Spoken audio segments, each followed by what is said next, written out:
1, 2, 3, start. Hallelujah, praise the lord. దేవునికి స్తోత్రం. బాగున్నారా? మరొకసారి దేవుడిచ్చిన అవకాశాన్ని బట్టి దేవునికి వందనాలు చెల్లిస్తున్నాను. మరి దేవుని వాక్యం వినడానికి ఈరోజు సిద్ధంగా ఉన్నారా? I welcome you all to the hour of prayer. ప్రార్థన గడి అనే కార్యక్రమం మనం ఆహ్వానిస్తున్నాం. దేవుడు చూపించిన తన విస్తారమైన కృప ద్వారంగా మరొక దినమున తన వాక్యాన్ని, ప్రభు వాక్యాన్ని మనం ధ్యానిస్తానికి ప్రభు మన జీవితంలో అనుగ్రహించిన తన సహాయాన్ని బట్టి ప్రభుకి మనం వందనాలు చెల్లిస్తున్నాం. మరి మీరు రండి, మీ బైబిల్ పట్టుకొని రండి. కనీసం పోయిన ఆదివారము మూసిన జిప్పేసిన బైబిల్ని ఎప్పుడైనా తెరవండి, కనీసం ఈరోజైనా చదవండి. దేవుని వాక్యాన్ని మనం ధ్యానిద్దాం. చూడండి, వాక్యము మనల్ని ఆదరించేది, ఉల్లాసపరిచేది, మనల్ని నూతనపరిచేది, మనల్ని వెలిగించేది. మరి ఈరోజు వాక్యం అంశం ఏంటంటే, ఎందుకు యేసు ప్రభు ఇరుకైన మార్గము అన్నాడు? ఏమండి, విశాలమైన మార్గము అనలేదే పరలోకానికి, ఇరుకైన మార్గం అన్నాడు. ఇరుకైన మార్గము రక్షణకు, ఇరుకైన మార్గము దేవుని రాజ్యముకు తీసుకువెళ్తుందని మన వాక్యాన్ని చూస్తున్నాం. సో ఆ విషయాలు మనం మీరు ధ్యానిద్దాం. మరి ఈ లింక్ని మీరు షేర్ చేయండి, మీ ఫ్రెండ్స్, మీ ఫ్యామిలీస్ ఈ లింక్ని మీరు తెలియపరచండి. దేవుని వాక్యం విని వారు మేలు పొందుతున్న ఒక ఆశతో ఈ మాటలు మీకు చెప్తున్నాం. మరి ఈ వాక్యంలో వెళ్ళకముందు ఒక చిన్న ప్రార్థన. పరిశుద్ధమైన తండ్రి, దయగల ప్రభా, మరొకసారి నీ పాసనలోకి వస్తున్నామయ్యా. తండ్రి, నీ వాక్యముని ధ్యానించే కృపను మాకు ఇచ్చి ఉన్నావు నాయన. అయోగ్యనైనా నన్ను నేను కనికరించినైనా నీ రక్తముతో కడుగు ప్రభా. నీ బిడ్డలతో నువ్వు మాట్లాడు. ఈ సమయాన్ని ఆశీర్వదించు, ప్రతి ఆటంకాలు తొలగించు. యేసునామములో అడుగుచున్నాం తండ్రి, ఆమేన్. మరి ఈరోజు దేవుని వాక్యంలోకి మనం వెళ్దాం. దేవుని వాక్యంలో ఉన్న ముఖ్యమైన అంశాన్ని మనం ధ్యానిద్దాం. ఎందుకంటే ఈరోజు చాలామంది వాక్యాన్ని బోధించే ఒక ముఖ్యమైనప్పటికీ వాక్యాన్ని అర్థం చేసుకుని కూడా చాలా ముఖ్యమండి. చాలామంది వాక్యముని లోకరీతైన అభివృద్ధి గురించి బోధిస్తుంటారు. మనం యేసుప్రభు ఒక గొప్ప బోధకుడు అనేది మనం బైబిల్లో మనం చూస్తున్నాం. యేసుప్రభు అనేక ఉపమానములు బైబిల్లో ప్రభు చెప్పినట్లు మనం చూస్తున్నాం. ఇంచుమించు 60-65 ఉపమానములు బైబిల్లో ఉన్నాయి ప్రభు చెప్పిన. దాంట్లో అనేక ఉపమానములు ప్రభు డబ్బు గురించి బోధించాడు. ఏంటండి? అవునండి, డబ్బు గురించి బోధించాడు. కానీ ఈ లోక డబ్బు గురించి చెప్పలేదు. కానీ ఆయన డబ్బు అనేది తలాంతు, అవకాశము, సమయము, విలువైన ధనం ఏంటంటే దేవుడిచ్చినది ఆయుష్. అంత మాత్రమే కాదు, దేవుడిచ్చిన జీవితముని దేవుని కోసము ఎలాగ మనము దానిని ఖర్చు పెట్టాలి, ఎలాగ ప్రభు కోసం జీవించాలి, పరలోక రాజ్యములో మనము గొప్పవారుగా ఉండాలన్న అంశాన్ని ప్రభు ఎక్కువగా అనేక ఉపమానముల ద్వారంగా బోధించినట్లు మనం చూడగలుగుతున్నాం. ముఖ్యంగా ఈరోజు ఈ మాట మనం చూద్దాం. దయచేసి మత్తయి సువార్త మీరందరూ కూడా మీ బైబిల్ తెప్పండి. ప్రభువే స్వయంగా తన నోటితో ఈ మాటలు మనకు చెప్పినట్లు మనం చూడగలుగుతున్నాం. మత్తయి సువార్త 7వ అధ్యాయము 13-14 దయచేసి చదవండి.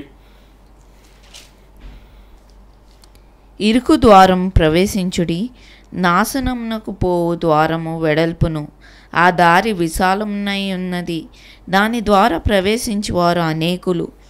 జీవమునకు పోవు ద్వారము ఇరుకును, ఆ దారి సంకుచితమునై ఉన్నది, దాని కనుగొని వారు కొందరే. ఇక్కడ ప్రభు ద్వారము అనే మాటను వాడినట్లు మనం చూస్తున్నాం. పరలోకానికి కూడా ద్వారం ఉంది, అదేలాగా నరకానికి కూడా ద్వారం ఉన్నట్లు మనం చూడగలుగుతున్నాం. విశాలమైన మార్గము నరకమునికి వెళ్తుంది, అంటే మరణమునికి వెళ్తుంది. ఇరుకైన మార్గము పరలోకానికి లేకపోతే జీవముకి వెళ్తుంది అనేది మనం చూస్తున్నాం. విశాలమైన మార్గములు అనేక మంది ప్రవేశిస్తారు. కారణం ఏంటంటే అది సులువైనది, అది చూస్తానికి అందంగా కనబడుతుంది, అది పచ్చగా ఉన్నట్టు లేకపోతే ఆనందిస్తున్నట్లు, లోకరీతైన తాత్కాలికమైన ఉల్లాసము ఆ మార్గములు కలుగుతున్నట్లు మనం చూడగలుగుతున్నాం. కానీ ఆ మార్గము అంతము భయంకరమైనది. చూడండి, ఈ రోజుల్లో మనకి గూగుల్ మ్యాప్లు వచ్చినప్పుడు మనం ఏం చేస్తామండి, మనం ఎక్కడున్నాము, మనం ఎక్కడికి వెళ్ళాలి అనే స్థలముని మనం కొడుతుంటాం కదండి. అది మనకు మార్గం చూపిస్తుంది.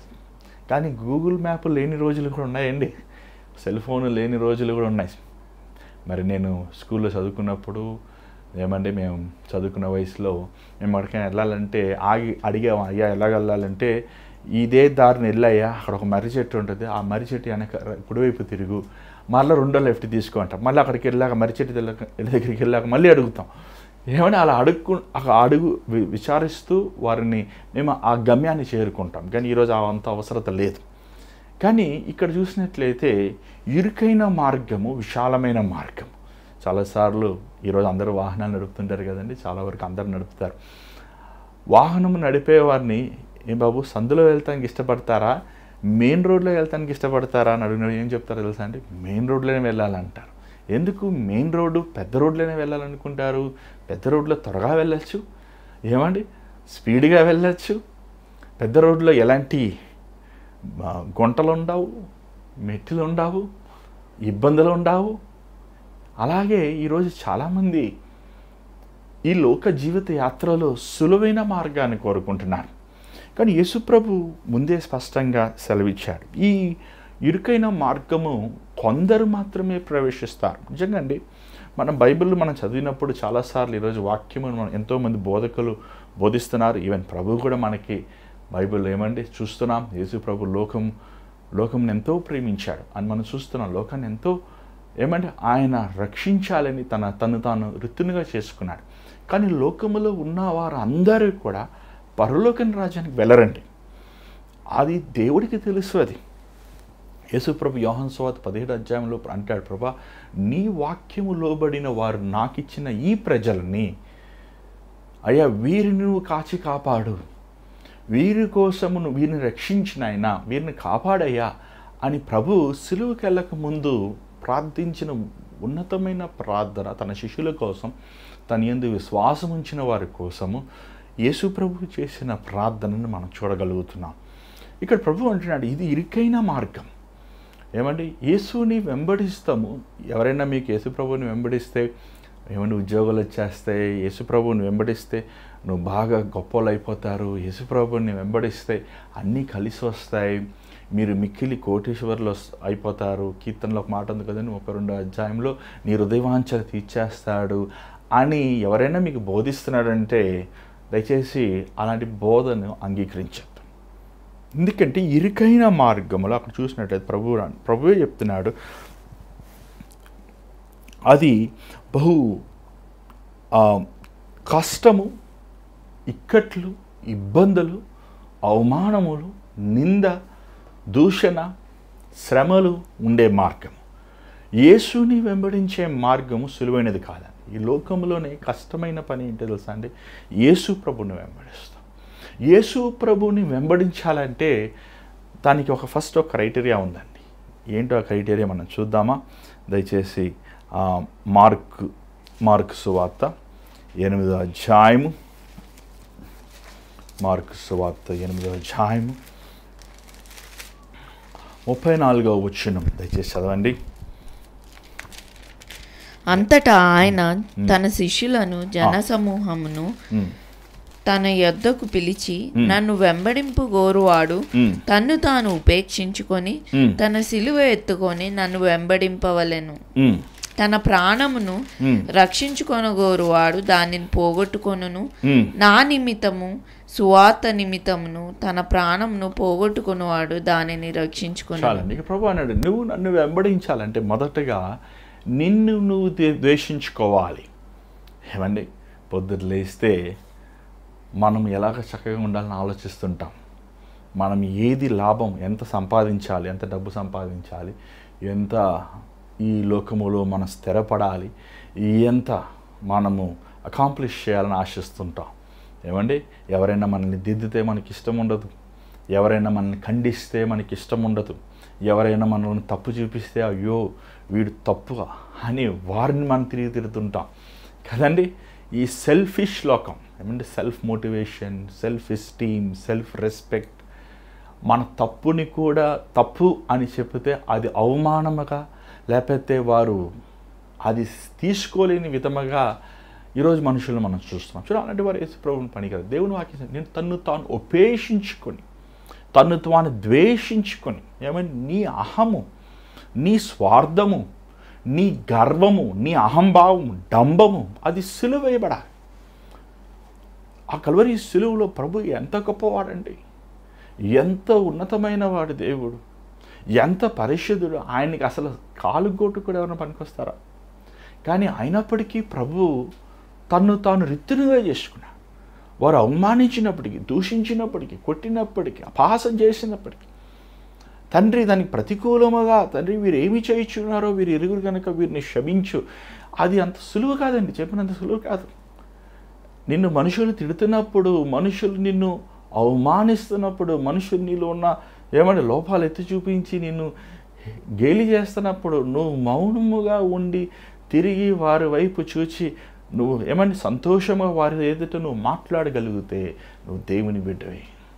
తన్ను తాను ఉపేక్షించుకోవాలి, తన్ను తాను ద్వేషించుకోవాలి. ఏమండి ఈరోజు మనం బాగుండాలి, మనము ఏమంటే నేను ఎస్టాబ్లిష్ అవ్వాలి, నేను గొప్పోడైపోవాలి, నాకే మైక్ ఇవ్వాలి, నేనే నెంబర్ 1 పాస్టర్గా ఉండాలి, నేనే నెంబర్ 1 బిజినెస్ మ్యాన్గా ఉండాలి, నేనే గొప్ప కోటీశ్వరుని అయిపోవాలి, నేనే సమస్తం సాధించేసేయాలి అని ఈ స్వార్థమైన లోకములో క్రీస్తుని నీ వెంబడించాలంటే నా అనేది నీ హృదయం నుంచి వెళ్ళిపోవాలి. తను తాను ఉపేక్షించుకుని అక్కడితో అవ్వలేదే. ఏమంటే సిలువ ఎత్తుకోవాలి. సిలువ ఏమంటే సిలువ అది ఒక శపితమైనది. సిలువ అంటే ఆ వ్యక్తి, సిలువ వేయబడిన వ్యక్తి తన ఇష్టానుసారంగా తను జీవించలేడు. సిలువలో ఉన్న వ్యక్తి తనకు ఆశించినవి ప్రకారం నడవలేడు. తను బంధించబడ్డాడు, తను సిలువేయబడ్డాడు. తను క్రీస్తుతో పాటు నడవాలి.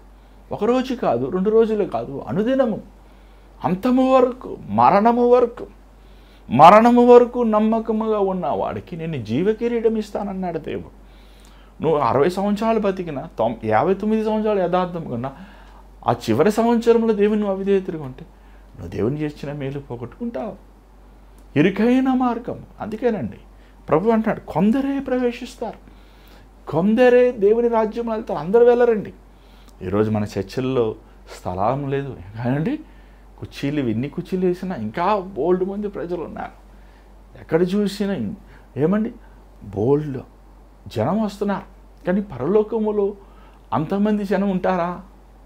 మందిరంకి వచ్చిన వారంతా, రక్షించబడిన వారంతా, బాప్తిజం తీసుకున్న వారంతా, దేవుడంటే నాకు ఇష్టము, దేవుడంటే అది అని సాక్ష్యములు చెప్పేవారంతా ప్రభు రాజ్యములో ఉంటారా? వారు దేవుడిని కొంతవరకే ఆరాధించేవారు. దేవుడిని మేలు, దేవుడిచ్చిన 5 రొట్టెలు 2 చేపలు వారు తిన్నప్పుడు ప్రభుని రాజుని చేద్దాం అనుకున్నారు. కానీ ఎప్పుడైతే ప్రభు నా శరీరం తిని నా రక్తము తాగినవాడు నాకు పాత్రుడు కాదన్నప్పుడు వారు ఏమన్నారు తెలుసా? ప్రభు ఎంత కఠినస్తుడు అని వారు ప్రభుని దూషించినట్లు, అపహాసించినట్లు, ప్రభు దగ్గర నుంచి వెళ్ళిపోయినట్లు మనం చూడగలుగుతున్నాం. ఈరోజు చాలామంది దేవుని ఎందుకు వెంబడిస్తున్నారు? ఎందుకు నువ్వు ప్రార్థన చేసుకుంటున్నావు? ఎందుకు రోజు వాక్యం చదువుకుంటున్నావు? ఎందుకు రోజు మందిరానికి వెళ్తున్నావు? నీ బాధలు తీరాలి, నేను కోటీశ్వరుని అయిపోవాలి, నేను అనుకునేవన్నీ సాధించేయాలి. ఎక్కడుంది? ఎక్కడ చెప్పాడు ప్రభు? ఏమండి? కానీ మనం అక్కడ చూసినట్లయితే మత్తయి సువార్త 7వ అధ్యాయంలో 13వ వచనములో ముందు 7వ వచనం ప్రభు ఏమన్నాడు చూడండి. అడగండి ఇవ్వబడును, తట్టండి మీరు కనుగొంటారు. చూడండి ఆ మాట చూడండి, 7వ అధ్యాయం 7వ వచనం.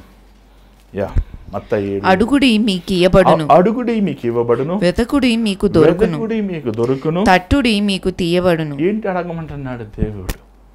పర్లకు రాజుని అడగమంటున్నాడు. ఏంటి అడగమంటున్నాడు? సహనం కావాలి, ఓర్పు కావాలి, ఆశా నిగ్రహం కావాలి, దయాలత్వం కావాలి, ప్రేమ కావాలి, సంతోషము కావాలి. అన్నీ బాగుంటే సంతోషం. అదే సంతోషము. ఏమైనా హ్యాపీనింగ్స్ ద్వారా వచ్చే హ్యాపీనింగ్స్ అన్నీ అయిపోయాక హ్యాపీనెస్ పోతుందండి. నీ సంతోషము అన్ని సమయములు దేవుడిచ్చే సంతోషము, అది నిరంతరమైన సంతోషం.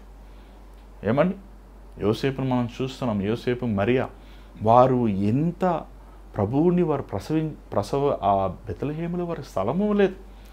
కానీ ఆ బెత్లెహేములో పశువుల పాకలు పెట్టబడి ఉంది, కానీ ఎక్కడ కన్నారని తెలియదు మనకి. అయినప్పటికీ అక్కడ ఎంతో గొప్ప సంతోషం మనం చూస్తున్నాం. ఆ గొర్రె కాపరులు ప్రభువుని చూసినప్పుడు ఎంతో సంతోషించారు. ఆ జ్ఞానులు ప్రభువుని చూసినప్పుడు ఎంతో సంతోషించారు. కారణం ఏంటి? వారి దగ్గర ధనము లేనప్పటికీ, వారి పరిస్థితులన్నీ అల్లకూలంగా ఉన్నప్పటికీ వారికి దేవుడు వారితో ఉన్నాడు కాబట్టి. చూడండి, దేవుడిని తోడున్నాడు కాబట్టి నువ్వు అనుకునే పరిస్థితులన్నీ మారిపోకపోతే నా దేవుడు కాదు అనుకుంటూ నీ వెరితనం. ఆ కష్ట సమయంలో, దుఃఖ సమయంలో, ఇరుకైన మార్గంలో నువ్వు నడుస్తున్నప్పుడు నువ్వు దేవుని యందు విశ్వాసం ఉంచాలి. ఏమండి, నువ్వు దేవుని యందు నమ్మకం ఉంచాలి. ఆ శ్రమలను సహించాలి, ఓర్చుకోవాలి. యోసేపు మనం చూస్తున్నాం, ఎంతోమంది మనకు తెలుసు, ఆదికాండం యోసేపు మన బైబిల్లో మనం చూస్తున్నాం. యోసేపు దేవుడు ఆ కళ చూపించాడు.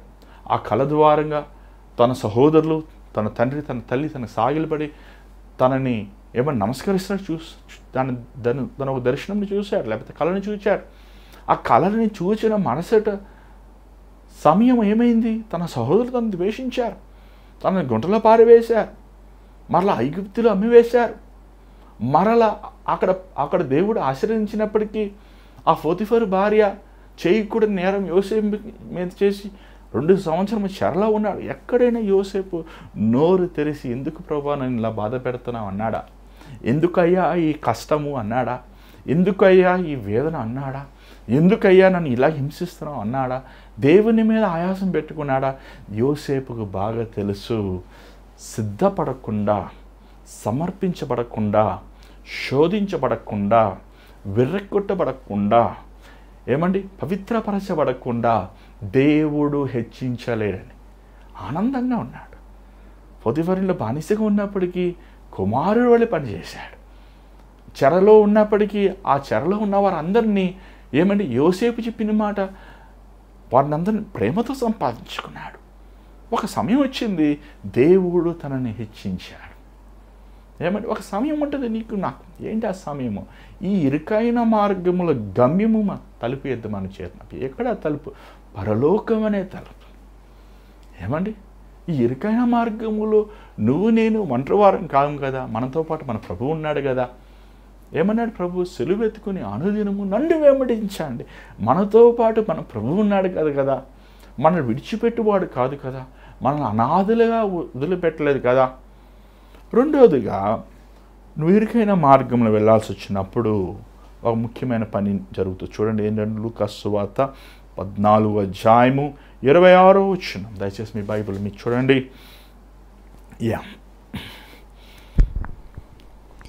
లూకా సువార్త 14:26. ఎవడైనను నా యొద్దకు వచ్చి తన తండ్రిని, తల్లిని, భార్యను, పిల్లలను, అన్నదమ్ములను, అక్క చెల్లెండ్రను, తన ప్రాణమును సహా ద్వేషింపకుంటే వాడు నా శిష్యుడు కానేరడు. ఏమంటే రెండవది, ఇరుకైన మార్గంలో వెళ్ళేవారు ఏమవుతుందో తెలుసా అండి? ఒంటరివారు అయిపోతారు. చాలాసార్లు అభిషేకం కావాలని అడుగుతుంటారు చాలా. మీకు తెలుసా, అభిషేకము మన ఒంటరివాడిని చేస్తుంది. ఏలియా అభిషేకించబడినవాడు ఒంటరివాడిగా ఉన్నాడు. ఏమండి, అభిషేకము మనల్ని ఏమండి లోకముతో మిళితం అవ్వలేమండి. అభిషేకించబడిన వాడు పాపాన్ని ఆనందించలేడు, పాప కార్యములు యందు ఉల్లాసించలేడు. ఇక్కడ చూసిన ప్రభు అంటున్నాడు, ఏమండి, ఎవడైనా నన్ను వెంబడించుకుని తన తండ్రిని, తన తల్లిని, తన భార్యను, తన బిడ్డలను, తన సహోదరుల్ని, తన ప్రాణముని ద్వేషించకపోతే, నువ్వు ఇరుకైన మార్గములు నడవాలి నువ్వు ఆశించాక, నువ్వు గమ్యము చేరుకోవాలని ఆశించినప్పుడు అక్కడ మాట ఏమని రాయబడింది? హేట్. ఏమండి, డస్ నాట్ హేట్ అంటే ఏంటి? హేట్ అంటే నాన్న బట్టుకుని తిడతామా, అమ్మమ్మ బట్టి తిడతాం, అది కాదు అక్కడ. ఏమండి, ఒక శిష్యుడు వచ్చాడు, అయ్యా మా తండ్రి చనిపోయాడు, నేను కప్పెట్టి వస్తాను. చనిపోయిన వాళ్ళు ఏమండి, చనిపోయిన వారిని వాళ్ళు కప్పెట్టుకుంటారు, నువ్వు వచ్చేసా అన్నాడు ప్రభు. ఏమండి, తండ్రి, తల్లి, బిడ్డలు, భార్య, దేవుడండి రోషం కలిగిన వాడు. ఆయన మాత్రమే ఉండాలని ఆశిస్తారు మన హృదయంలో. నువ్వు రక్షించబడాక, మారు మనసు పొందాక, ప్రభువు నేను రాజుగా చేసుకున్నాక, ఒకవైపు నువ్వు దేవుడా కుటుంబమా, దేవుడా నీ భార్య, దేవుడా నీ బిడ్డల, దేవుడా లోకమా, దేవుడా రక్త సంబంధాలు. చూడండి, నువ్వు పుట్టాకనే నీకు అమ్మ నాన్న. నువ్వు చనిపోయినప్పుడు ఒంటరిగా వస్తావు, ఒంటరిగానే వెళ్ళిపోతావు. ఈ లోకంలో అనేక బంధుత్వాలు మనకు ఉంటాయి, కానీ ఈ లోకంలో మనం జన్మించాక నీకు అన్నా చెల్లెళ్ళు, అక్క తమ్ముళ్ళు. కానీ దేవుడు నిన్ను రూపించినవాడు, సృష్టించినవాడు, నీతో పాటు ఉండేవాడు, ఈ లోక యాత్రను ముగించాక నీతో పాటు కొనసాగేవాడు. దేవునికి ఇవ్వాల్సిన స్థానం. చాలామంది ఆదివారము ఏమంటే రాలేదేమండి అంటే, అయ్యా బంధువులు వచ్చారు రాలేకపోయాము అంటే, బంధువులు వస్తే దేవుడిని వెనకాల పెట్టేస్తావా? ఏమండి ఇంట్లో నుంచి రక్త సంబంధాలు బాగోకపోతే బైబిల్ చదువుతా మానేస్తావా?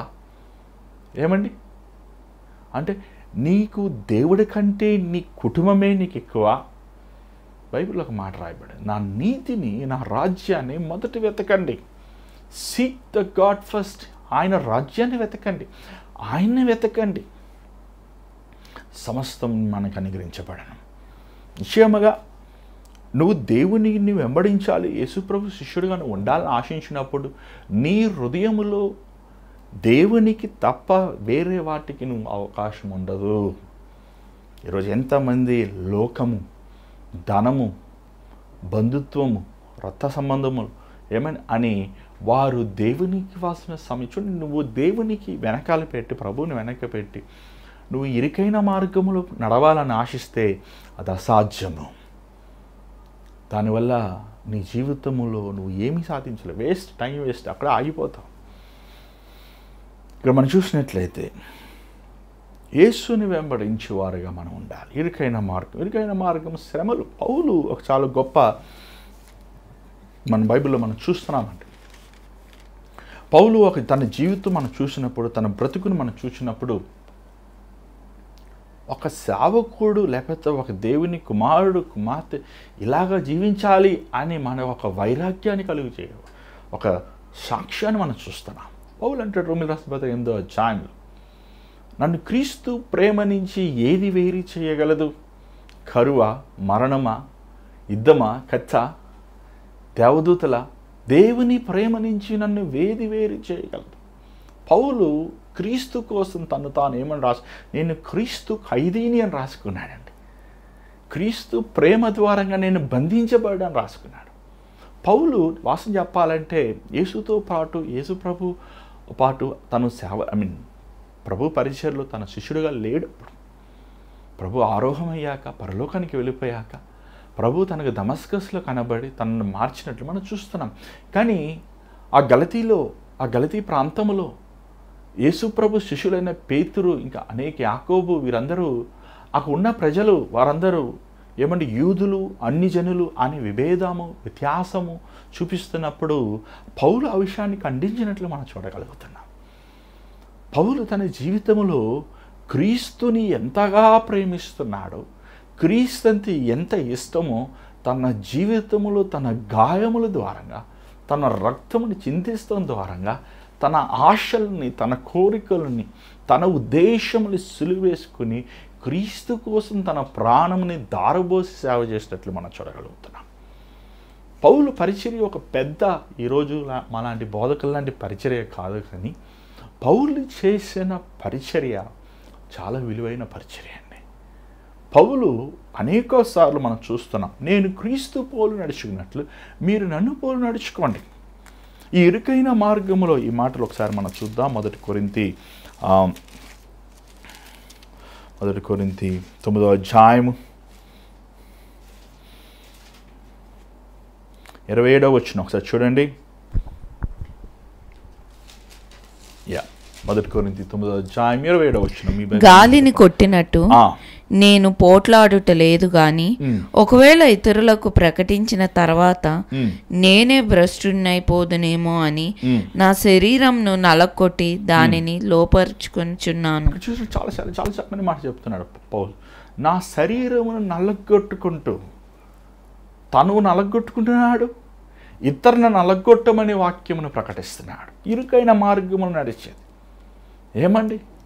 ఈరోజు వాక్యమును ప్రకటించమంటే వాక్యము శరీర సంబంధమైన వాటిని ప్రకటిస్తున్నారు, దేహము సంబంధమైన. ఈ దేహము కృషించిపోయేది, నశించిపోయేది. నీ ఆత్మను దేవుడు రక్షించడం కోసం ఇచ్చాడు.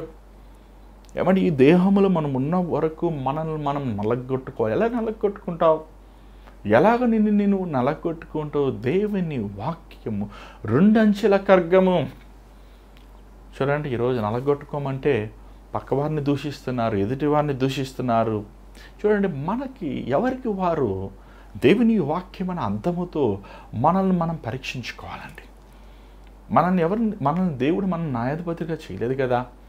ఒక దినం రాబోతుంది, ఖచ్చితంగా రాబోతుంది. ఏమన్నా పరీక్ష రాసిన వెంటనే నువ్వు పరీక్ష రాసేసి పక్కోడికి నువ్వు మార్కులు వేస్తావా, లేకపోతే పక్కోడికి నీకు మార్కులు వేస్తాడా? మనకి పిల్లలందరికీ మార్కులు వేస్తాం. ఒక టీచర్ ఉన్నాడు, అలాగే దేవుడు ఉన్నాడు. మన జీవితము ఈ ఇరుకైన మార్గములో ఎంతవరకు ప్రభు కోసం మనం జీవించాము, గమ్యము చేరామా లేదని పరీక్షించి పరిశోధించి మన క్రియలను, మన విశ్వాసమని, మన పనుల్ని దేవుడు తన అగ్ని ద్వారా పరీక్షించే సమయం రాబోతుంది. అంతవరకు మనం ఆగాలి, అంతవరకు మనం వేచి ఉండాలి. ఖచ్చితంగా ఆ దినము భయంకరమైన దినం అనేది, అది దేవుని దినమని మన బైబిల్లో మనం చూస్తున్నాం. ఇక్కడ మనం చూసినట్లయితే పౌలు అంటున్నాడు, నన్ను నేను నలగొట్టుకుంటున్నానయ్యా. తిమోతితో అంటాడు, తిమోతి విశ్వాసం ఎందు, ప్రేమ ఎందు, ఏమండి మంచి మనస్సాక్షి ఎందు, పరిశుద్ధత ఎందు నిన్ను మాదిరిగా నువ్వు ఉండాలి. చూడండి, ఆ మాట మనం చూస్తున్నాం. 1 తిమోతి, దయచేసి ఒకసారి మీ బైబిల్లో మాతో పాటు తిప్పండి. 1 తిమోతి 4వ అధ్యాయము 12వ వచనం ఒకసారి చూడండి. నీ యవనం బట్టి ఎవడు నిన్ను తృణీకరింపనీయకుము గాని మాటలోను ప్రవక్తల్లోను ప్రేమలోను విశ్వాసములోను పవిత్రతలోను మాదిరిగా ఉండాలి. నేను ఎలాగ క్రీస్తు పోలు ఎలా నడుచుకున్నాడు, దేని విషయంలో నడుచుకున్నాడు పౌలు చెప్పండి? ఏ విధంగా నడుచుకున్నాడు? తన మాదిరి, తన మాట్లాడే విధము, తన ప్రవక్తన, తన ప్రేమ, విశ్వాసము, తన సేవ జీవితము. ఇక్కడ మనం చూసినట్లయితే 1 తెస్సలోనికి రాసిన పత్రిక, దయచేసి కొంచెం మీరు బైబిల్ తిప్పండి మాతో పాటు. 2వ అధ్యాయం 16వ వచనం దయచేసి చదవండి. ఆ యూదులు తమ పాపములను ఎల్లప్పుడూ సంపూర్తి 2 తెస్సలోనికి రాసిన 2వ అధ్యాయము 16వ వచనం.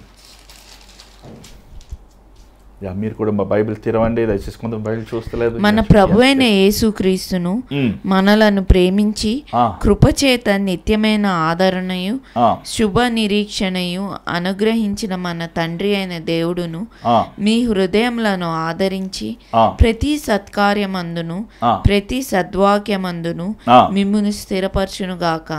చూడండి, ఒకరిని ఒకరు ఆదరించండి. ఎలా ఆదరించాలి? వాక్యముతో ఆదరించాలి. సత్కార్యం, గుడ్ డీడ్స్. ఏమండి, ఈరోజు ఆదరించామంటే ఏంటి ఆదరిస్తున్నారండి?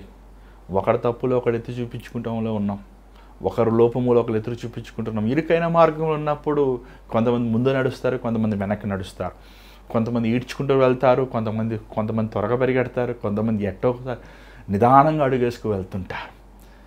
కాబట్టి నువ్వు ముందున్నావు కాబట్టి వెనక ఉన్న వారిని నువ్వు అపాసించుతావు. ఇందులో ఏం ప్రయోజనం? మనమందరం ఒకే మార్గాన్ని వెళ్తున్నాం కదా. చూడండి, పౌలు ఎంత ఒక మాదిరికరమైన జీవితం జీవిస్తున్నాడు చూడండి తెస్సలోనిక వారికి. ముఖ్యంగా తెస్సలోని సంఘము 3 వారములో ఉన్నాడు పౌలు. ఆ 3 వారాల్లో పౌలుని చిత్త కొట్టేశారండి. ఆ పౌలుతో పాటు ఉన్న విశ్వాసుల్ని అనేక మంది కొట్టి చంపేశారు ఆ యూదులు, అక్కడున్న సమాజం వారు. ఆ నిరాశ సమయములో, ఆ కృంగిన సమయంలో పౌలు అక్కడి నుంచి తప్పించుకుని వెళ్ళిపోయినట్లు మనం చూస్తున్నాం. ఎఫెసీకి మరలా తిమోతితో ఈ ఉత్తరము రాసి పంపించినట్లు మనం చూడగలుగుతున్నాం. పౌలు అంటాడు అక్కడున్న తెస్సలోనిక సంఘాన్ని, మీరు ఒకరిని బలపరచండి అయ్యా. వాక్యముతో, దేవుడిచ్చిన వాక్యము, దేవుడిచ్చిన నిరీక్షణ అయిన మాటలు. ఏంటి ఒక క్రైస్తవుడికి నిరీక్షణ? మన ప్రభువుని మనం మరలా చూడబోతున్నాం. ఏమండి, యోబు అంటాడు కదా, ఈ శరీరం కృషించినను నేను రక్షకుడిని, నా విమోచకుడిని నేను చూస్తానయ్యా. రాసుకో బండ మీద. యోబు 19 అధ్యాయంలో మనం చూస్తున్నాం. యోబు ఆ బూడిదలో కూర్చున్నాడు, ఆ బాధలో, ఆ వేదనలో. తన బిడ్డలు పోయింది, ఆస్తి పోయింది, సమస్తం పోయింది. కానీ అప్పుడు అంటాడు, ఆ సమయంలో ఏం చూస్తున్నాడు? నేను చెప్పే మాటలు రాసుకో అయ్యా బండ మీద. నా సజీవుడు విమోచించువాడు, ఆయన నా విమోచకుడు సజీవుడు, నా విమోచకుడు సజీవుడు. నేను ఆయన కళ్ళారా నేను చూస్తాను. నువ్వు ఇరుకైన మార్గంలో వెళ్తున్నప్పుడు, మన ఇరుకైన మార్గంలో వెళ్తున్న మనకి ఒక నిరీక్షణ ఏంటంటే, గమ్యమును చేరినప్పుడు మన ప్రభువు, మన యజమానుడు, మన తండ్రి, మన రక్షకుడు, మన యేసయ్య మన కోసము వేచి ఉన్నాడు. చూడండి యేసు ప్రభు ఏమన్నారో ఒకసారి ఈ మాటలు ఒకసారి చూడండి. ప్రభువే తన నోటితో ఈ మాట్లాడి యోహాను సువార్త 15వ అధ్యాయం 18వ వచనం ఒకసారి మీ బైబిల్లో మీరు చెప్పండి. యోహాను సువార్త 15వ అధ్యాయం 18వ వచనం. లోకము మిమ్మల్ని ద్వేషించిన ఎడల మీకంటే ముందుగా నన్ను ద్వేషించినని మీరు ఎరుగుదురు. ఏమంటే లోకం మిమ్మల్ని ద్వేషిస్తుంది. లోకము నిన్ను ద్వేషిస్తలేదంటే నీ క్రైస్తవ జీవితం సరిలేదన్నమాట. ఈ లోకము నిన్ను పొగుడుతుంది, ఈ లోకము నిన్ను గణపరుస్తుంది, ఈ లోకము నిన్ను లోకముతో నువ్వు కలిసిపోతున్నావు అంటే then that is something wrong with your religion. నువ్వు యేసుని వెంబడించే విధము సరిలేదన్నమాట. యేసుని లోకం ద్వేషించింది, కారణము లేదు యేసుని ద్వేషిస్తాను. యేసు ప్రభు ఎంతమందిని స్వస్థపరిచాడు, ఎంతమందిని బాగు చేశాడు. ఆయన ఎవరినైనా దూషించారా? ఆయనలో ఏదైనా పాపం ఉందా? ద్వేషించింది. మేలు పొందిన వారు యేసు ప్రభుని సిలువేయని కేకలు వేశారు. పరిశీలు యేసుని ద్వేషించారు. ఆ రోమా సామ్రాజ్యంలో ఉన్నవారు యేసుని ద్వేషించారు. యేసు ఏమి గజ్జి దొంగ కాదు, నరహంతకుడు కాదు. యేసు ప్రభు ఏమి ఎవరిని ఏ రాజ్యముకు విరోధముగా తిరగబడలేదే. కానీ వారు యేసు ప్రభువుని ద్వేషించారు. కారణం ఏంటంటే యేసు ప్రభు ఈ లోకానికి వెలుగై ఉన్నారు. వెలుగు ప్రకాశించినప్పుడు వారి చీకటి కార్యములు బయటపడతాం వారికి ఇష్టం లేదు. ఏమైనా సాతాను గారికి చీకటి ఇష్టం. ఆ తాగుబోతులు చూడండి, ఆ పబ్లో కూర్చుని లైట్లు ఆఫ్ చేసుకుని గంతులు వేస్తుంటారు. ఆ చీకట్లో వ్యభిచార కార్యాలు చేస్తుంటారు, దుర్మార్గమైన కార్యాలు చేస్తుంటారు, పాపమైన కార్యాలు చేస్తుంటారు. చీకటిని ప్రేమించువాడు వెలుగుని ప్రేమించలేడు. వెలుగుని ప్రేమించువాడు చీకటి సంబంధిగా ఉండలేడు. యేసుని వారు సిలువ వేశారు. యేసుని నిర్మూలం చేయాలని. ఎందుకంటే పరిసయ్యులు, శాస్త్రీయులు, సద్దుకయ్యులు, మతబోధకులు వారు చేసే దుర్మార్గమైన పనులు ప్రభు ఎత్తి చూపించినప్పుడు వారు సహించలేకపోయారు, ద్వేషించారు. ప్రభు అన్నాడు, ఇది మీ మనసులో పెట్టుకోండి, మీకు ముందు ఈ లోకము నన్ను ద్వేషించింది. ప్రభు ఆ చక్కని మాటలు చెబుతూ ఏమన్నాడు తెలుసా? దాసుడు యజమానుడి కంటే గొప్పవాడా? యజమానున్నే హింసించింది, ద్వేషించింది, అపహాసించింది ఈ లోకము తన నమ్మిన విశ్వాసులైన దేవుని బిడ్డలమైన మనల్ని ద్వేషించదా? చూడండి, నువ్వు భయపడవసరం లేదు. శోధన సమయంలో నువ్వు చింతించే అవసరం లేదు, దిగులు చెంద అవసరం లేదు, నువ్వు కలవరపడ అవసరం లేదు. దేవుడు మన తోడున్నాడు. మా ప్రభు అన్నాడు, మీరు బంధించబడినప్పుడు, మీరు అధికారుల ముందు, రాజుల ముందు నిలబడి ఉన్నప్పుడు దేవుని ఆత్మ, పరిశుద్ధాత్మ మీ ద్వారంగా మాట్లాడుతుంది. మనల్ని విడువడు ఎడబాయడం. కొంతకాలమే శ్రమలు, కొంతకాలమే ఇరుకైన మార్గం, కొంతకాలమే యాత్ర, కానీ నిరంతరము దేవుని రాజ్యము ఉండేది. కానీ విశాలమైన మార్గము వెళ్ళేవారికి వరంతము భయంకరము, నరకము అగ్ని ఆరదు, పురుగు చావదు. ఏ మార్గంలో వెళ్తున్నావు ఈరోజు? రక్షణ అనే ఇరుకైన మార్గంలో వెళ్తున్నావా? అవును, ప్రభు అందరిని ప్రేమిస్తున్నాడు, అందరినీ ఆహ్వానిస్తున్నాడు. కానీ బైబిల్లో మాట రాయబడింది ఏమని? తండ్రి ఆకర్షిస్తేనే కానీ ఎవడు నా యొద్దకు రాలేడని ప్రభు అన్నాడు. ఈరోజు దేవుడు నన్ను ఆకర్షించాడు. తన ప్రేమని గ్రహించుకునే విధముగా, తనలో ఉన్న గొప్పతనంని, తనలో ఉన్న శక్తిని, ప్రభువులో ఉన్న మాధుర్యాన్ని, ఖచ్చితంగా మనకంటే గనులు ఎంతోమంది ఉన్నారు ఈ లోకములో. జ్ఞానమైన వారు ఎంతోమంది ఉన్నారు, ఎంతోమంది ధనవంతులు ఉన్నారు, ఎంతోమంది గొప్పవారు ఉన్నారు. కానీ దేవుడు ఈరోజు వారికి లేని భాగ్యము నీకు నాకు ఇచ్చారు. ఏంటంటే యేసుక్రీస్తుని రక్షకుడిగా చూసే భాగ్యం. ఈరోజు నాగటి మీద చేయి పెట్టి వెనక్కి తిరుగువాడు నాకు పాత్రుడు కాదు. ఇరుకైన మార్గములు నువ్వు యేసు ప్రభువుని అంగీకరించావు. ఈ విశ్వాసమైన పోరాటం నువ్వు వెళ్తున్నావు. వెనక్కి తిరగాలనుకుంటున్నావా?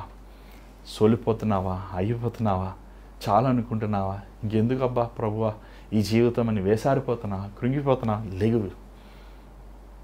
దేవుని కోసం పోరాడు.